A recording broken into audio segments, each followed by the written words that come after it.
بسم اللہ الرحمن الرحیم۔ السلام علیکم، کیا حال ہے آپ سب کا؟ حضرت ہود علیہ السلام کی کہانی۔ حضرت ہود علیہ السلام کو اللہ تعالیٰ نے قومات پر بھیجا۔ وہ بڑے ہوشیار اور بڑے ماہر تعمیرات تھے۔ انہوں نے حویلیاں اور ہر چیز کو خوبصورتی سے بنایا تھا۔ وہ دنیا کے بارے میں بہت کچھ جانتے تھے، لیکن اللہ کے بارے میں بہت کم جانتے تھے۔ اس لیے اللہ تعالیٰ نے حضرت ہود علیہ السلام کو ان کے پاس بھیجا۔ آدم کی قوم عمان اور یمن کے درمیان رہتی تھی۔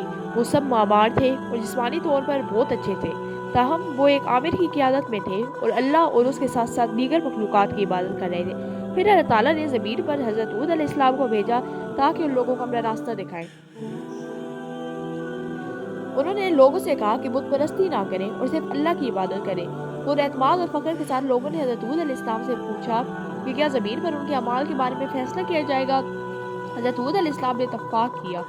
باوجود اس کے معلوم ہوا کہ مالدار لوگ پھر بھی مغرور اور ناشکرے تھے، لیکن اس پر یقین نہ کیا۔ ہود علیہ السلام نے انہیں نوح علیہ السلام کی کشتی کی یاد دلائی اور کہا کہ اگر انہوں نے اللہ تعالیٰ کی باتوں کو نہیں مانا تو کیا ہوا؟ سال گزرتے گئے، لوگ مزید مغرور اور مغرور ہوتے گئے اور یہ مانتے رہے کہ بت ان کے خدا ہیں جو ان کی حفاظت کرتے ہیں۔ ہر ایک کو یقین تھا کہ ہود علیہ السلام پاگل تھے، ان کا مذاق اڑاتے تھے اور ان پر اپنے خداؤں کو تکلیف پہنچانے کے الزام لگاتے تھے۔ پھر ایک خوشحالی نے علاقے کو مارا، زمین میں شگاف پڑ گیا، بارش کی بوند نہ تھی اور لوگوں کو سروں میں آگ تھی۔ ہود علیہ السلام نے لوگوں سے کہا کہ اللہ پر ایمان لاؤ، وہ بارش برسائے گا، لیکن وہ اس پر ہنسے۔ خوشحالی اس وقت تک برقرار رہی جب تک کہ سیاہ بادل نمودار نہ ہو جائے۔ موسم یکسر بدل گیا اور جھونکے لے آیا جس سے لوگوں سمیت ہر چیز کو اپنے راستے میں اڑا دیا۔